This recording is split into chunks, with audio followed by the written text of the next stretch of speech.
तो बच्चों जो है आज हम लोगों का जो है लास्ट जो है किंगडम स्टार्ट होने वाला है। और देखिए आज का जो किंगडम है उसका नाम है जंतु जगत।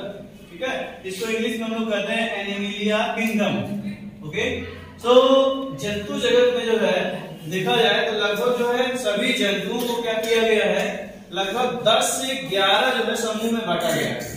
अर्थात आप कह सकते हैं कि जो जगत है जंतु जगत, इसको जो है 10 से 11 भागों में बांटा गया है। तो ये जो भाग होंगे इनका नाम होगा संघ। ओके, तो ये जो संघ है लगभग आपके जो है एनिमलिया किंगडम में 10 से 11 जो है संघ आएंगे। 10 से 11 न संघ को इंग्लिश में कहते हैं पाइलम। 10 से 11 पाइलम आते हैं। तो सबसे पहला जो पाइलम है वो है पोरीफेरा। अर्थात जो है इसको इंग्लिश में बोलेंगे पाइलम पोरीफेरा बोलेंगे। ओके, तो याद रहे कि पाइलम पोरीफेरा से स्टार्ट हुआ है और हम लोग जो है लास्ट में जाएंगे पाइलम कार्डेटा तक, संघ कार्डेटा, और उस संघ कार्डेटा में हम लोग आते हैं। ठीक है, तो स्टार्ट हो रहा है यहाँ से और फाइनली हम लोग जाएंगे कहां तक, पाइलम कार्डेटा तक। तो याद है आप लोग जो है ध्यान समझिए कि संघ पोरीफेरा पहला पाइलम है। ठीक है, तो पाइलम पोरीफेरा के जो जंतु होते हैं उन्हें हम लोग कहते हैं पोरीफर्स। क्या कहते हैं, पोरीफर्स कहते हैं, या उनको जो है उनका एक फेमस नाम है, फैमिलियर नाम है, जिसको कहते हैं स्पंज। ठीक है, तो ये जीव जो होते हैं बच्चों जो है ये जीव जो है सबसे पहले इनका आवास क्या होता है, ये कहाँ पाए जाते हैं, तो ये जलीय जंतु हैं। और जलीय जंतु में भी जो है ये क्या है, समुद्री जलीय जंतु हैं। समुद्र में ये पाए जाते हैं। ये ना मोस्टली जो है आपके फ्रेश वाटर में, स्वच्छ जल में नहीं होते हैं कि हाँ ये नहर के जो है पानी में, झील के पानी में, या तालाब के पानी में, या जो है ना बारिश के पानी में ये पाए जाए, ऐसा नहीं है। ये केवल क्या है, समुद्री जीव जंतु है, ये समुद्र के पानी में पाए जाते हैं। ठीक है, तो इस तरह से देखा जाए तो आइए हम लोग सबसे पहले जो है समझते हैं कि पोरीफेरा का मतलब क्या होता है। पोरीफेरा का मतलब होता है ना छिद्रयुक्त जीवधारी, मतलब कि ऐसे जीवधारी जिनके जो है शरीर पर क्या पाया जाए, पोर्स पाए जाए, छिद्र पाए जाए। तो ये समुद्री जीव है। तो आप कैसे पहचानेंगे, समुद्र में तो बहुत सारे जीव हैं, बहुत सारा जीव है, किसी तरह पहचानेंगे कि हाँ ये पोरीफर्स है, पोरीफेरा संघ के जंतु है। तो अगर आपको समुद्री जीव मिल जाए समुद्र में, तो वहां पे अगर देखिए उनके शरीर पर जो है क्या है, पूरे शरीर पर छिद्र है ना। जैसे कि हम लोग जो है रसगुल्ला खाते हैं, रसगुल्ला आप देखते हैं कि पूरे रसगुल्ला पर क्या होता है, छिद्र होता है ना। कभी कभी लोग जो है क्या करते हैं, हाथ में लेते हैं, उसके पूरे रस को जो है गाड़ देते हैं। तो देखते हैं ना पूरे उसके शरीर पे क्या होता है, पोर्स होता है रसगुल्ला। तो रसगुल्ला को कभी कभी जो है हम लोग दुकान पे जाते हैं तो स्पंज के नाम से भी बोलते हैं, भैया हमको स्पंज दे दीजिए। वो समझ जाता है दुकानदार की रसगुल्ला मांग रहा है, जिसके शरीर पे ढेर सारे जो है पोर्स है। ठीक है, उसी तरह जिस तरह रसगुल्ला के शरीर पर पोर्स छिद्र है, ठीक उसी तरह जो है जो समुद्र में जीव पाए जाएंगे जिनके पूरे शरीर पर जो है ढेर सारा छिद्र होगा ना, स्पष्ट छिद्र, तो उन्हीं जीवधारी को हम लोग कहेंगे कि ये पोरीफर्स हैं, ये पोरीफेरा संघ के जंतु हैं। इस तरह से आप पहचान लेंगे कि हाँ ये जो समुद्र के जीव हैं ये कैसे हैं, पोरीफेरा संघ के जंतु हैं।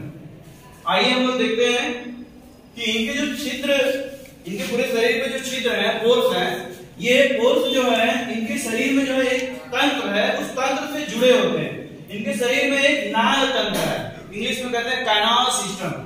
इस नाल तंत्र से जो है इनके सारे पोर्स जुड़े होते हैं। समझ रहे हैं। आइए हम जो है एक एग्जांपल पहले लेते हैं।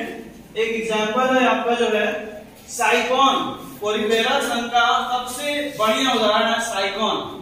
ये साइकॉन देखिए इस तरह से है, समुद्र का जीव है, और इसके शरीर पर देखिए ये ढेर सारे जो है ये छिद्र है, पूरे शरीर पर ढेर सारे छिद्र है। समझ रहे हैं। और इस तरह से एक हेड पे भी आपको ये छिद्र दिखाई देगा जो काफी लार्ज है, काफी बड़ा है। तो साइकॉन है, पोरीफेरा संघ का जंतु है, इसके शरीर पर जो है ढेर सारे छिद्र पाए जा रहे हैं, और इन सभी छिद्रों को हम लोग कहते हैं नाल तंत्र। ओके, तो इस तरह से देखा जाए तो इनके शरीर में जो ये ढेर सारे जो है महीन महीन छिद्र जो पाए जा रहे हैं इनको कहते हैं ऑस्टिया। इनके शरीर में जो ढेर सारे महीन महीन छिद्र हैं उनको कहेंगे ऑस्टिया। लेकिन इनके जो है शरीर के हेड के ऊपर एक बड़ा छिद्र है, एक बड़ा पोर है, इसको कहते हैं ऑस्कुलम। इस तरह से देखा जाए तो स्पंज के पोरीफेरा संघ के जंतुओं के शरीर पर ढेर सारे छिद्र होते हैं। तो ढेर सारे छिद्रों को, जो महीन महीन ढेर सारे छिद्र होते हैं, उनको कहते हैं ऑस्टिया। और एक बड़ा छिद्र होता है उनके हेड पर, उसको बोला जाता है ऑस्कुलम। तो ये क्या हो गया, ये सारे के सारे छिद्र क्या हो गए, इनको हम लोग बोलेंगे ऑस्टिया, और ये बड़ा वाला छिद्र हो गया इनका क्या है, ऑस्कुलम। ठीक है, तो याद रहे कि ये ऑस्टिया ऑस्कुलम मिल करके बना रहे हैं पैनाल सिस्टम, नाल तंत्र बना रहे हैं स्पंज में, पोरिफेरा में। तो इनका काम क्या है, नाल तंत्र का काम क्या है, क्योंकि ये समुद्र के जीव है, समुद्र में रहते हैं, जल में रहते हैं समुद्र के, तो इनका काम क्या है कि इस नाल तंत्र के माध्यम से ना पोरिफेरा संघ के जंतुओं में क्या होता है, इनके शरीर में जो है, इसके माध्यम से क्या हो रहा है, इनके शरीर में जल, ऑक्सीजन तथा भोज्य पदार्थों का संचरण होता है। बहुत ही इंपॉर्टेंट जो है ये प्रश्न है, इसको आप सॉल्व कर लीजिएगा कि ना आपको क्वेश्चन आ सकता है कि पोरिफेरा किस संघ के जंतुओं में नाल तंत्र पाया जाता है, पैनाल सिस्टम पाया जाता है। तो बस आप तुरंत आंसर मारेंगे, टिक मारेंगे, पोरिफेरा संघ के जंतुओं में नाल तंत्र होता है ना। इसका क्या काम है, इसका काम है कि यह जो है इसके माध्यम से शरीर में जल जाता है ना, जल मतलब पानी जाता है, ऑक्सीजन जाता है और भोज्य पदार्थ जाते हैं। ठीक है, तो आइए हम लोग जो है सीख लेते हैं कि ये जो छोटे छोटे छिद्र हैं, जैसे ये समुद्र में पाया जाएगा, तो जो छोटे छोटे छिद्र हैं इनके सहारे से जो है पानी अंदर जाता है, इनके शरीर में जाता है, और इनके अंदर जो है, इनके शरीर के अंदर गुहा है, कैविटी है, समझ रहे हैं। तो पानी इनके कैविटी में अंदर चला गया, गुहा में चला गया। ठीक है, तो पानी के सहारे ऑक्सीजन भी चला गया, भोज्य पदार्थ भी चले गए अंदर। अब इसके बाद जब एक्सेस वाटर हो गया तो वो इधर से निकल गया। पानी जाएगा तो निकलना भी चाहिए ना, जैसे हम लोग जो है जब पानी पीते हैं तो हम लोगों का जो है कुछ पानी जो है यूरिया को लेकर के यूरिन के रूप में बाहर भी तो आता है, उसी तरह इनके शरीर में जब पानी जाएगा तो बाहर भी तो आना है। तो इस तरह से इसको हम लोग ऐसे समझ सकते हैं कि इसके शरीर में ये ढेर सारे छिद्र है, ऑस्टिया, इसके सहारे ये पानी अंदर जाएगा, समझ रहे हैं, इसके शरीर में भोजन लेकर के, ऑक्सीजन लेकर के, और एक्सेस वाटर, अधिक वाटर क्या होगा, ऑस्कुलम से बाहर निकल जाएगा। ठीक है, तो आइए इस तरह से हम लोग आगे बढ़ते हैं। नेक्स्ट कैरेक्टर देखते हैं कि इनका शरीर कठोर आवरण या बाह्य कंकालों से ढका होता है, होना भी चाहिए। समुद्र में पाए जाने वाले ये जीव हैं ना, इनके लाखों समुद्री दुश्मन होंगे, प्रकृति ने इनका जो है शरीर क्या कर दिया, एक ठोस आवरण से ढक दिया ताकि जो है दुश्मन हमला करे तो ये बच जाए। और तो इनको बाह्य कंकाल भी दे दिया। बाह्य कंकाल जानते हैं किस रूप में दिया है ना, कांटों के रूप में दिया है, स्पाइन जिसको कहते हैं। इनके शरीर पे जो है ऐसे ऐसे कांटे रहेंगे कि दुश्मन देख के ही डर जाए, समझ रहे हैं, कह रहे भैया इसके पास अगर गए तो डर जाएगा ये कांटा। तो ये कांटे जो होते हैं ना, किससे बने होते हैं, किस प्रोटीन से बने होते हैं, ये प्रश्न आता है। पोरिफेरा संघ के जंतुओं के ऊपर जो बाह्य कंकाल है, जो कांटे हैं, वो किससे बने हैं, किस प्रोटीन से बने हैं? आंसर होना चाहिए स्पिक्यूल से बने होते हैं, या इसी का नाम है स्पॉन्जीन। ओके, तो आइए आगे देखते हैं कि ये जीव जो होते हैं द्विलिंगी होते हैं। द्विलिंगी का मतलब कि जो है ना, ये नर भी है और ये मादा भी है। जिस तरह से केचुआ द्विलिंगी होता है ना, इस तरह से जो है ये भी क्या है, द्विलिंगी, बाइसेक्सुअल है। ओके, आइए कुछ जो है एग्जांपल्स हम लोग देखते हैं पोरिफेरा संघ का, और ये एग्जांपल्स आप लोगों को याद रखना पड़ेगा क्योंकि ये एग्जांपल बहुत ही साधारण है। ठीक है, इस लेवल पे आपको ये चारों एग्जांपल पांचों याद रखना पड़ेगा। जैसे पहला एग्जांपल है साइकॉन, बहुत ही फेमस एग्जांपल है साइकॉन।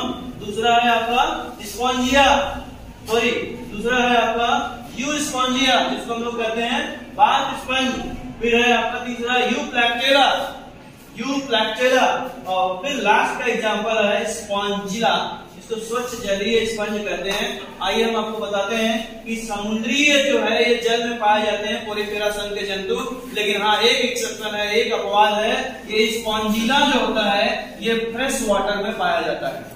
सारे जीव जंतु जो है पोरिफेरा के जो है कहाँ पाए जाएंगे, समुद्र में, समुद्र के जल में, लेकिन एक अपवाद है और वो अपवाद है स्पॉन्जिला। यही क्वेश्चन आता है कि ऐसे पोरिफेरा का जो है नाम बताइए, ऐसे स्पंज का नाम बताइए कि जो स्वच्छ जल में पाया जाता है। तुरंत आप बताएंगे स्पॉन्जिला का, क्या बताएंगे, स्पॉन्जिला। तो आइए इस तरह से इनका समुद्री आवास हो गया, लेकिन ये क्या है आपका स्वच्छ जल में पाया जाता है, हमारे तालाब के पानी में, नहर के पानी में, नदी के पानी में, बरसात के पानी में ये आपका पाया जाता है, लोकल है, समझ रहे हैं। इस तरह से जो है यहाँ पे आप देख सकते हैं कि ये स्पॉन्जिला का एग्जाम्पल भी है, ये इसका एग्जाम्पल है, स्पॉन्जिला का एग्जाम्पल है ना, ये स्पॉन्जिला का ये डायग्राम है। इस तरह से आप क्या देख सकते हैं, ये स्पॉन्जिला का क्या है, डायग्राम है, समझ रहे हैं। देख करके इसको डर मत जाइएगा आप लोग, फिंगर की तरह निकला हुआ है, इसकी पूरी बॉडी में पोर्स दिखाई दे रहा है। ओके, तो इस तरह से मेरे बच्चों जो है अब हम लोग जो है नेक्स्ट फाइलम सिलिंड्रिका के बारे में पढ़ेंगे नेक्स्ट वीडियो में। तो थैंक यू वेरी मच।